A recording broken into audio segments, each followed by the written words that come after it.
આ છે કોક અને આમાં દર 100 ml આમાં 11 ગ્રામ સુગર હોય છે.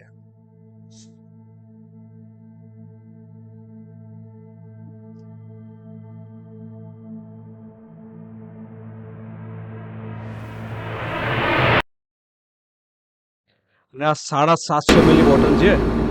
વિચાર કરો કે આ 750 ml ની બોટલમાં આટલી બધી સુગર જાય છે. આ સુગર તમારા બોડીમાં જ ગયા પછી જે ઇન્ફ્લેમેશન ડેવલપ કરશે, જે સાંધામાં સોજો ડેવલપ કરશે, એનું પ્રમાણ કેટલું બધું વધારે હશે. લાગે છે 750 ml, પણ સુગરનું કન્ઝ્યુમ્પશન બહુ જ હાઈ છે. અને આ સુગર જ્યારે આપણા બોડીમાં જાય છે ત્યારે જોઈન્ટમાં ઇન્ફ્લેમેશન ડેવલપ કરે છે. So this is a one kind of inflammatory diet.